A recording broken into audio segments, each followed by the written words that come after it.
Assalamualaikum warahmatullahi wabarakatuh.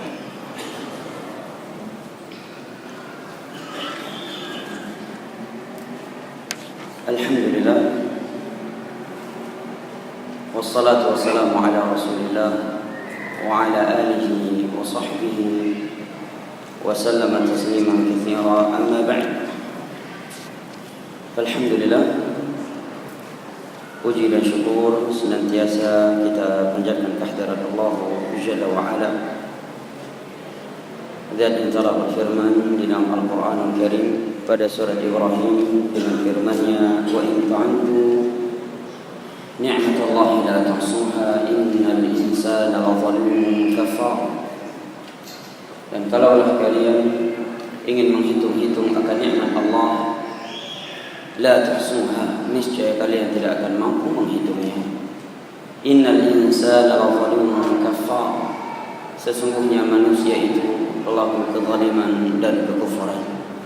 Alhamdulillah, dengan berkat nikmat kesehatan dan kesempatan setelah hidayah taufik dari Allah Jalla wa Ala, kita dapat berkumpul kembali di rumah Allah Jalla wa Ala yang mulia ini setelah melaksanakan ibadah salat maghrib berjamaah.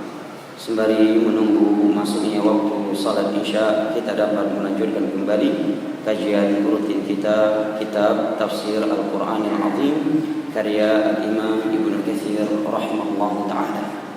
Salawat beserta salam semoga senantiasa tersanjung sajikan kepada Nabi besar kita Muhammad bin Abdullah bin Abdul Muttalib bin Hashim bin Abdi Manaf, keluarga dan segenap sahabat-sahabat beliau radhiyallahu anhum ajma'in. Jamaah, ibu bapak, saudara dan saudari yang saya cintai dan hormati, rahimani wa rahimakumullah. Alhamdulillah, pada pertemuan yang lalu kita telah membahas beberapa pembahasan terkait Al-Fatihah, tentang nama-nama dan keutamaan, keistimewaan Al-Fatihah. Insyaallah ta'ala pada hari ini kita akan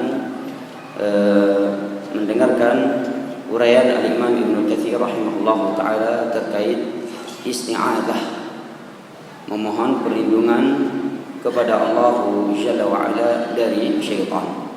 Kata penulis rahimahullah ta'ala, al-kalam ala tafsir isti'adzah, pembahasan terkait tafsir isti'adzah, memohon perlindungan kepada Allah dari syaitan yang terkutuk. Qala Allah ta'ala, dan Allah telah berfirman, khudhil afwa wa'mur bil 'urfi wa'rid 'anil jahilin wa imma yanzaghannaka minasyaitani nazghun fasta'idz billahi innahu samii'un 'alim. Al-A'raf ayat 199 dan 200. Khudhil afwa wa'mur bil 'urf, hendaknya engkau memiliki sifat al-'afu, pemaaf, wa'mur bil 'urf, dan tetaplah engkau memerintahkan kepada hal yang ma'ruf, wa a'rid 'anil jahilin, dan berpalinglah dari orang-orang yang jahil, yang suka berbuat jahil.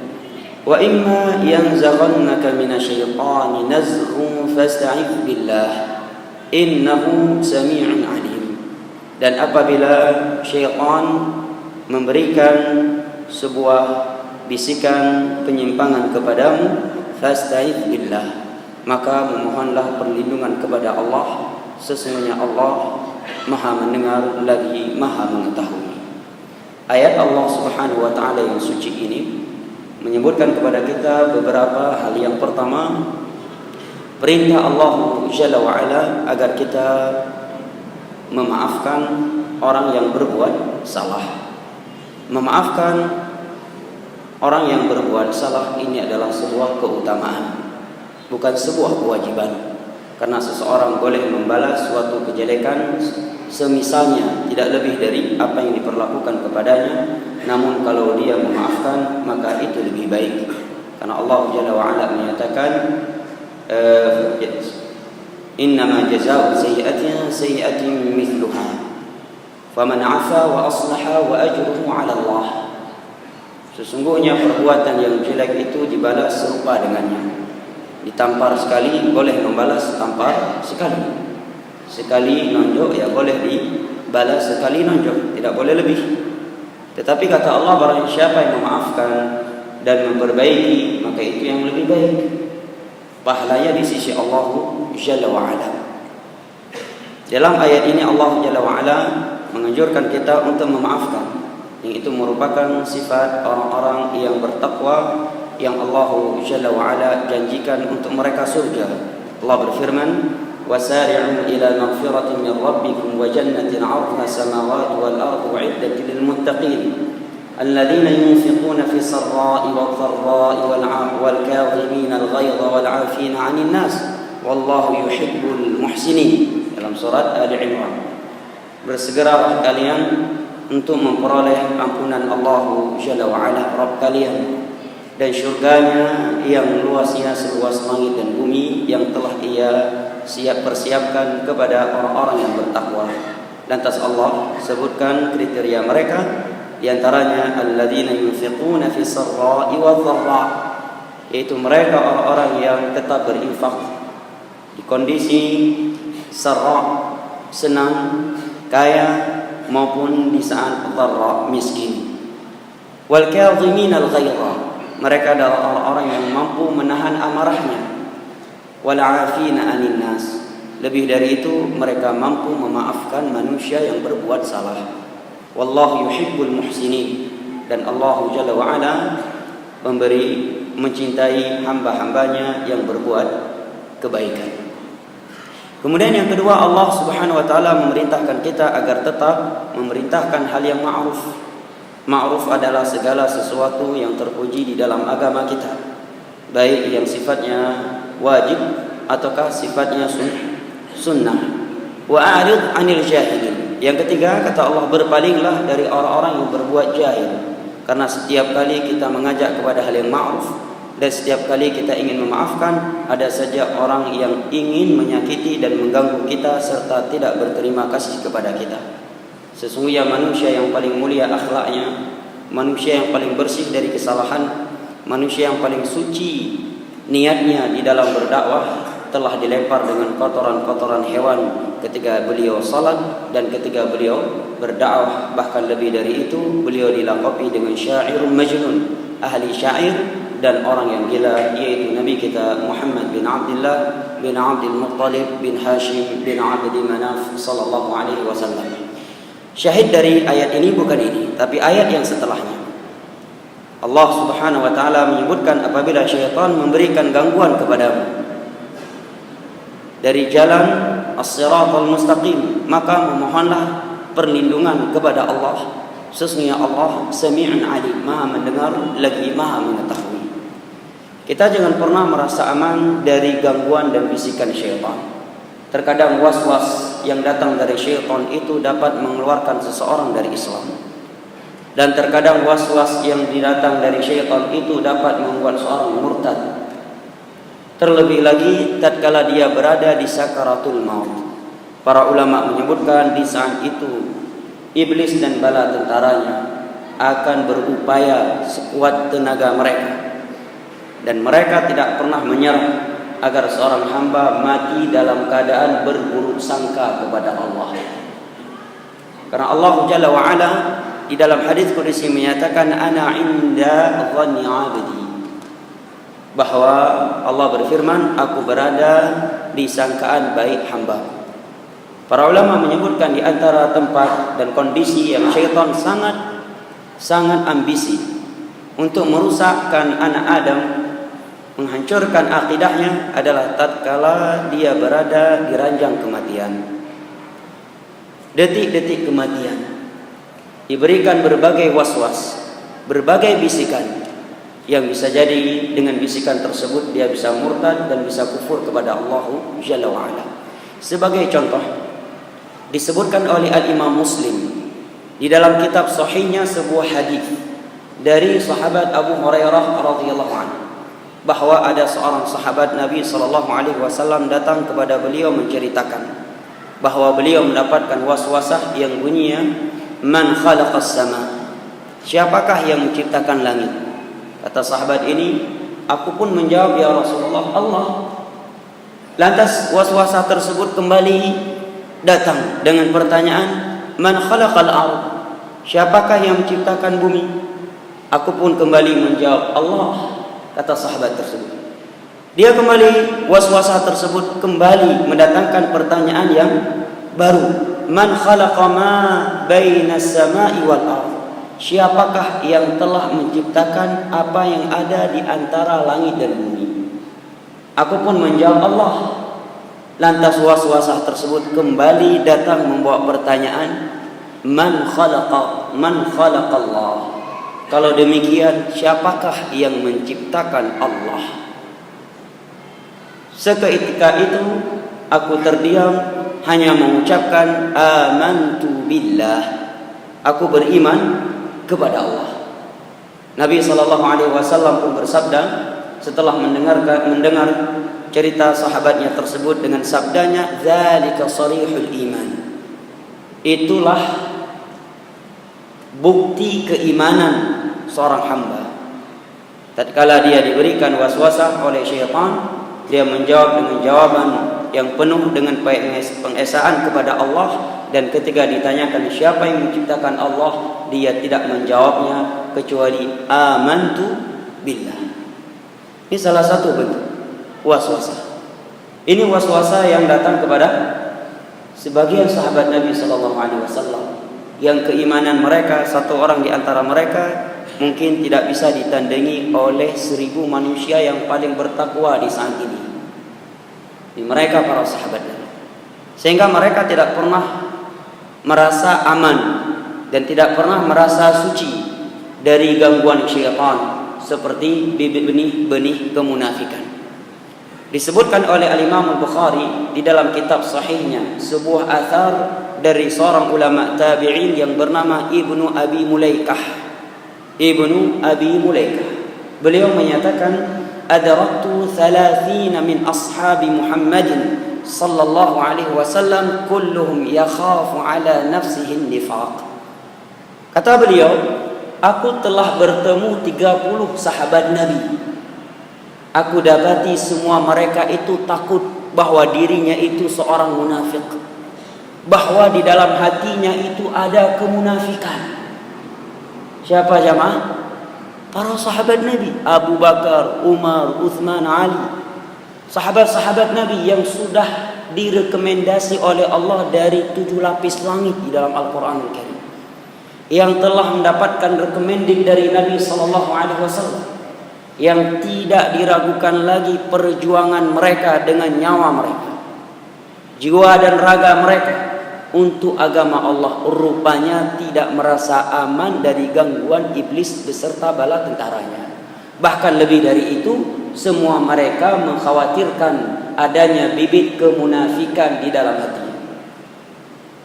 Kalau kita mau jujur, ketika kita membaca ayat-ayat Al-Quranul Karim yang menerangkan beberapa sifat kaum munafikin, niscaya semua kita, kalau jujur, kalau kita mau bercermin dengan cermin yang jujur, mungkin semua kita akan berkata, akulah yang diinginkan oleh Allah dalam ayat ini. Sebagai contoh, Allah berfirman di dalam surat An-Nisa, yastakhfuna minan nas wa la yastakhfuna minallahi wa huwa ma'ahum idh yubayyitun.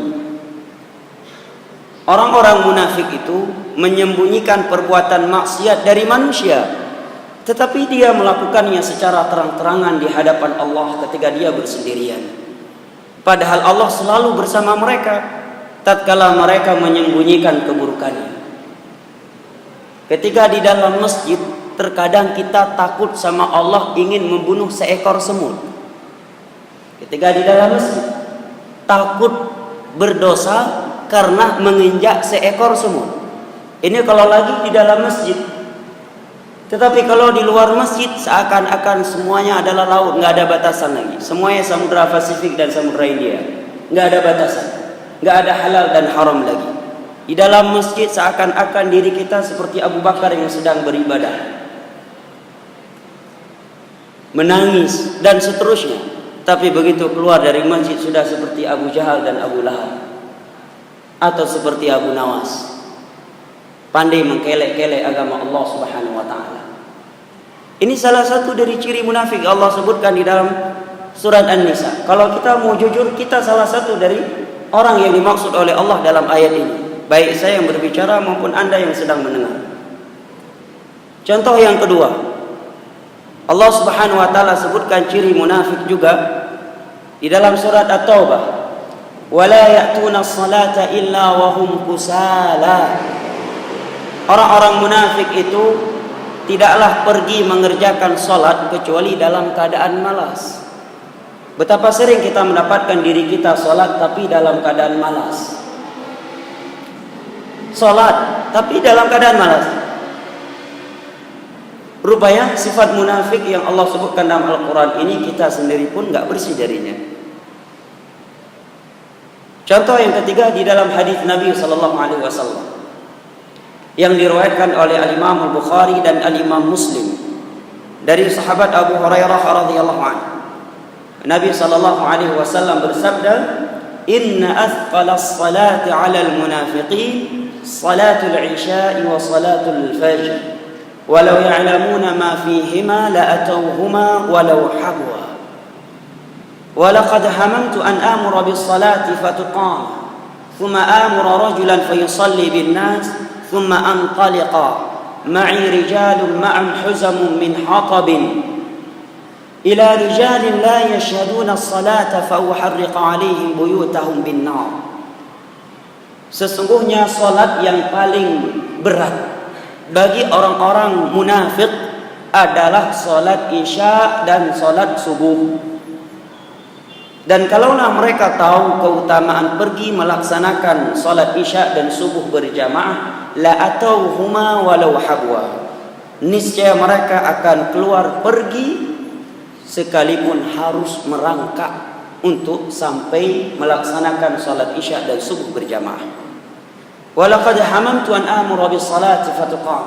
Sungguh aku telah berencana agar salat ini ditegakkan, kemudian aku perintahkan seseorang menjadi imam, mengimami manusia. Lantas aku pergi bersama beberapa algojo, membawa kayu-kayu bersama apinya, mencari lelaki-lelaki yang tidak menghadiri salat jamaah yang ada dalam rumah-rumah mereka, lantas saya bakar rumah-rumah mereka. Demikian dari Nabi SAW. Hadis Bukhari Muslim. Jujur saja berapa sering kita mendapatkan diri kita malas untuk salat subuh dan isya.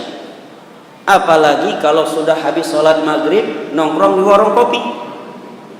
Itu rasa satu gelas Arabica ketika azan isya dikumandangkan, itu mungkin seakan-akan kita meminumnya di musim salju yang tidak mudah dapat kopi.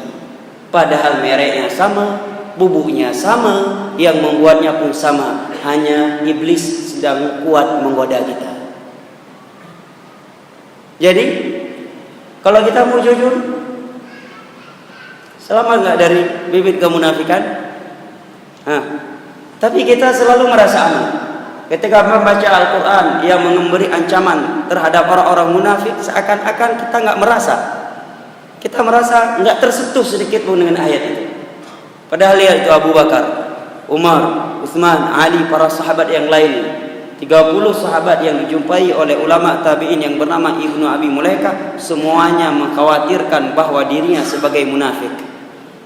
Padahal mereka adalah orang-orang yang sudah terjamin terbebaskan dari kemunafikan. Mereka telah mengorbankan jiwa raga mereka untuk agama Allah Subhanahu wa taala. Kalau Abu Bakar bukan seorang yang sejati dalam beriman, enggak mungkin mau menemani Nabi ketika keluar dari Mekah ke Madinah. Di saat itu Nabi SAW menjadi wanted Quraisy. Nyawa Nabi dihargakan 100 ekor onta. Nabi mengajak beliau bersembunyi dalam goa. Di saat itu beliau dikepung di atas goa. Abu Bakar pun sami'na wa ata'na. Kalau ada bibit kemunafikan, tidak mungkin mau. Tetapi demikianlah mereka para sahabat Nabi. Sehingga datang kepada Hasan Al-Basri Hudzaifah radhiyallahu anhu, seseorang berkata, "Ya Hudzaifah, aku khawatir ada kemunafikan di hatiku." Maka kata Hudzaifah, "Kalau demikian kamu bukan munafik. Karena seorang munafik enggak mungkin dia khawatir dirinya munafik." Subhanallah ya. Jawaban sahabat Hudzaifah radhiyallahu anhu. Beliau adalah sahabat Nabi yang memegang rahasia Nabi terkait nama-nama orang munafik di Madinah. Ini Hudzaifah radhiyallahu anhu. Suatu ketika juga datang kepada beliau seorang lelaki bertanya kepada beliau, "Wahai Hudzaifah, aku khawatir menjadi munafik." Maka Hudzaifah menyatakan, "Hal sallaita idza kunta wahdak wastaghfarta Allah idza adhnab?" Qala na'am. Qala fawalli sallamakallahu minan nifaq. Hudzaifah bertanya kepadanya, "Apakah ketika engkau sendirian, engkau senang melakukan salat tahajud, salat sunnah? Dan apakah setiap kali engkau jatuh ke dalam maksiat, engkau langsung beristighfar kepada Allah?" Orang tersebut pun menjawab, "Iya wahai Hudzaifah."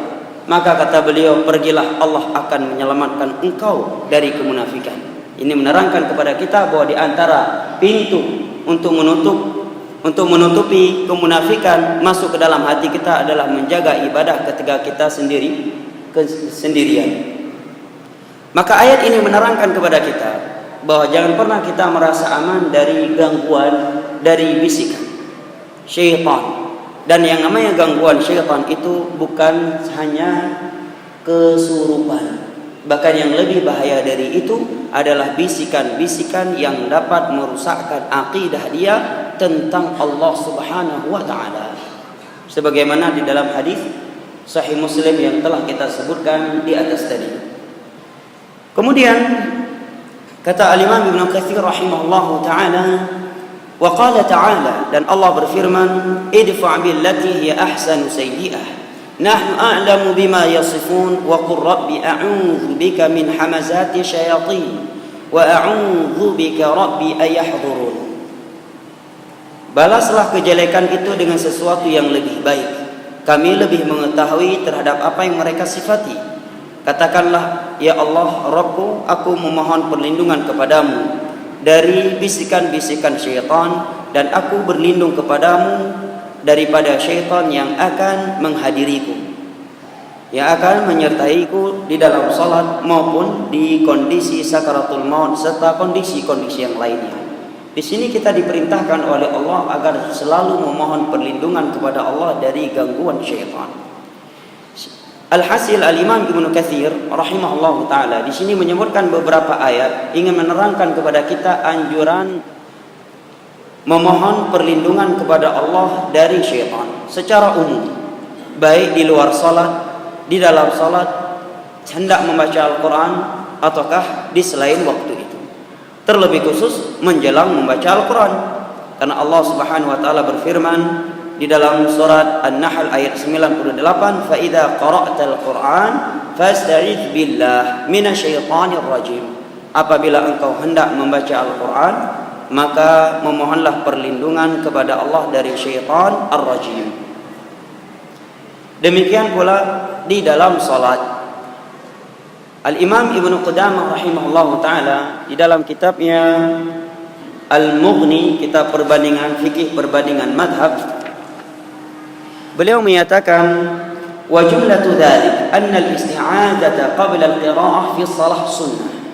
Bahwa membaca isti'adzah sebelum membaca Al-Quran di dalam salat hukumnya sunnah. Demikian dikatakan oleh Hasan Al-Basri, Ibnu Sirin, Atha, Ats-Tsauri, Al-Auza'i, Syafi'i, dan yang lain-lainnya. Adapun dan hendak membaca Al-Quran, maka sebagian ulama ada yang menyatakan sunnah muakkadah dan ada yang menyatakan hukumnya wajib karena keumuman perintah, "Wa idza qara'tal Qur'an fasta'idz billah." Ayat suci Al-Quran di sini menggunakan fiil amr, kata kerja perintah yang menerangkan wajib, kecuali ada dalil yang memalingkan dari makna wajib kepada makna sunnah. Ini pendapat sebagian ulama. Namun wallahu taala a'lam bissawab wal ilmu indallah, bahwa pendapat yang kuat adalah sunnah, dengan beberapa dalil bahwa ketika Jibril alaihissalam menurunkan wahyu yang pertama kali, yaitu 5 ayat pertama dari surat Al-Alaq kepada Nabi SAW, di saat itu beliau di Ghar Hira, beliau langsung memulai Iqra bismi rabbikal ladzi khalaq, tanpa memulai dengan A'udzu billahi minasyaitonir rajim. Ini memalingkan ayat yang bunyinya perintah untuk memohon perlindungan kepada Allah dari syaitan menjelang membaca Al-Quran Karim. Maka kesimpulannya adalah sunnah, demikian pula di dalam salat. Apakah isti'adzah di dalam salat kita baca di setiap rakaat? Jawabannya iya. Di setiap rakaat sebelum membaca Bismillahirrahmanirrahim dan Al-Fatihah. Karena rakaat kedua telah dipisahkan dengan ibadah-ibadah selain membaca Al-Quran. Sedangkan Allah menyatakan فَإِذَا قَرَأْتَ الْقُرْآنَ, apabila engkau hendak membaca Al-Quran. Ini menunjukkan bahwa anjuran isti'adzah setiap kali membaca Al-Quran. Dan tadi kita telah dipisahkan oleh doa-doa yang lain dengan amalan-amalan selain Al-Quranul Karim. Maka ketika kita bangkit di rakaat berikutnya ingin membaca Al-Quran kembali, yaitu Al-Fatihah, maka dianjurkan untuk membaca Al-Isti'adzah. Demikian yang dikuatkan oleh sebagian para ulama. Saya sisakan untuk jamaah jika ada yang ingin menyampaikan sesuatu kritikan, masukan ataukah yang lainnya. Saya persilakan dengan segala hormat. Nah.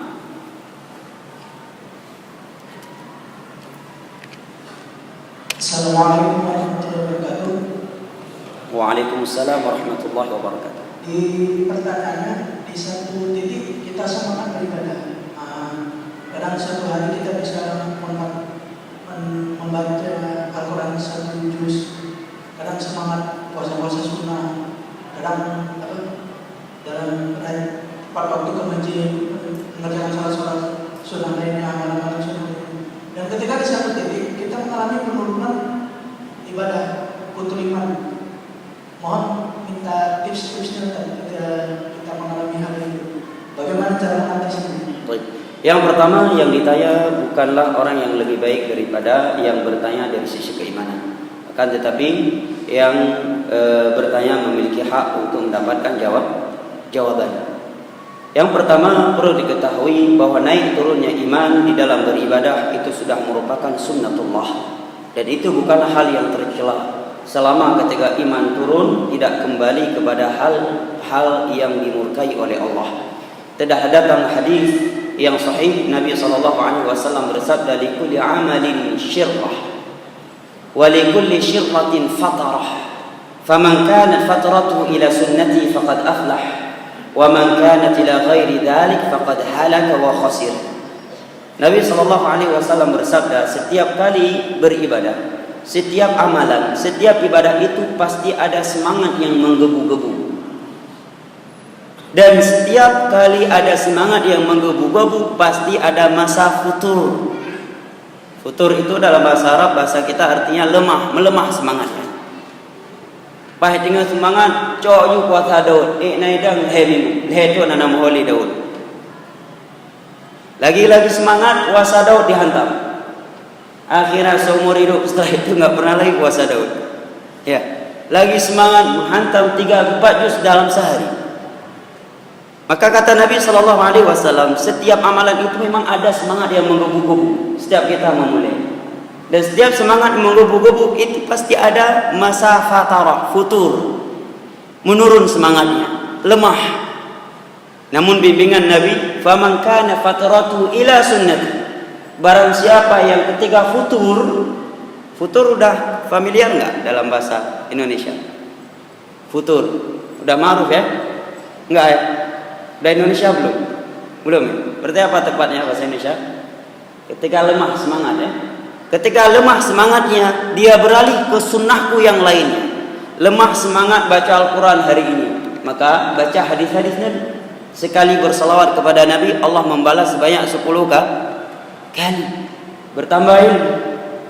Kurang semangat baca hadis, lari ke salat duha, lari ke salat sunnah mutlak, ke pengajian, mendengar audio-audio ilmiah yang menambahkan wawasan Islamiyah diniyah, membaca artikel-artikel.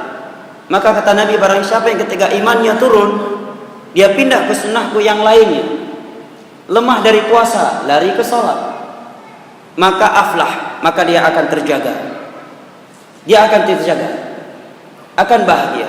Akan tetapi barang siapa yang ketika terjadi futur, turun imannya, Lari ke lain sunnahku artinya lari dari garis yang dicintai oleh Allah, maka pasti dia akan binasa. Ketika semangat di dalam masjid, ketika enggak semangat selalu ngorong kopi, nongkrong, enggak sholat jamaah lagi. Ini keliru. Ketika ditanya, Ustaz lagi turun imannya Ustaz. Betul, turun iman bukan berarti langsung diturunkan seperti irigasi yang dilepaskan. Tetapi jaga selama tidak meninggalkan hal-hal yang wajib tidak tercela. Tapi kalau iman turun kita biarkan diri kita meninggalkan hal-hal yang wajib, ini sudah tercela. Dan iman naik turun itu menimpa seluruh manusia, para nabi dan para rasul. Hanya saja itu tadi kaidah itu secara umum. Yang kedua, agar iman ini selalu naik, maka Al-Quran adalah sebaik-baik kalau boleh dibahasakan charger ya, untuk ngecas iman ini agar kembali terisi. Kata Ali bin Abi Thalib radhiyallahu anhu, "Iqra'ul Qur'an fa inna fihi 'ilmal awwalin wal akhirin." Bacalah oleh kalian Al-Quran, karena di dalam Al-Quran itu ada pengetahuan tentang orang-orang terdahulu dan orang-orang yang datang belakangan sampai hari kiamat. Ketika kita membaca Al-Quran, bagaimana kehebatan Fir'aun, kekuasaan dia, kekejaman dia, sampai-sampai Nabi Musa harus lari kalau bertemu dengan Fir'aun. Padahal Nabi Musa diberikan mukjizat oleh Allah, fawakazahu Musa faqadha alaihi. Sekali tampar orang langsung meninggal orang itu. Tapi berhadapan dengan Fir'aun, beliau harus lari. Tetapi Fir'aun Allah tenggelamkan di dalam laut.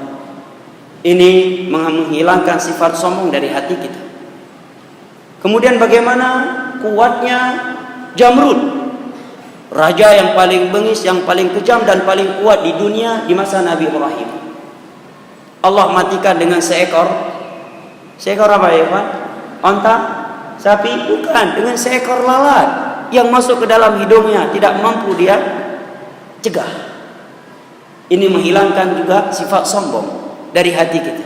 Ketika kita membaca cerita Qarun yang Allah katakan, inna Qaruna kana min qaumi Musa fabagha alaihi wa inna mafatihahu latanu bil usbati ulil quwwah إذ قال له قوم لا تفرح إن الله لا يحب الفارحين وابتغ فيما آتاك الله دار الآخرة ولا تنس نصيبك من الدنيا وأحسن كما أحسن الله إليك ولا تبغي الفساد في الأرض إن الله لا يحب الفساد. Maka kita sadar bahwa kekayaan bukanlah segala-galanya. Ini Qarun, kekayaannya Allah katakan kunci harta dia hanya mampu diangkat oleh ulul usbah. Ulul usbah itu ada yang menafsirkan 9 orang terkuat di dunia di masa itu. Ada yang menyatakan 40 orang terkuat di dunia. Ini baru kuncinya, kunci harta. Mangkibana sawaji. Mungkin kalau dia punya Aidogres satunya 500 juta, dari 10 jari jemarinya, mungkin setiap Aidogresnya harganya 1 miliar. Bos Facebook, bos Twitter, Belgium, kita kumpulkan seluruh orang-orang terkaya di dunia, itu belum menyamai 1% kekayaan Qarun. Apa yang terjadi pada Qarun? Dia sombong, angkuh, tidak mau ikut Nabi Musa karena menganggap kebanyakan orang mengikut Nabi Musa orang-orang miskin, nggak punya harta. Dia maunya yang high class, nggak mau gabung sama majelis Nabi Musa karena kebanyakan mengikut beliau orang-orang miskin. Maka ketika dia sedang memamerkan kekayaannya, Allah perintah bumi agar membelah diri.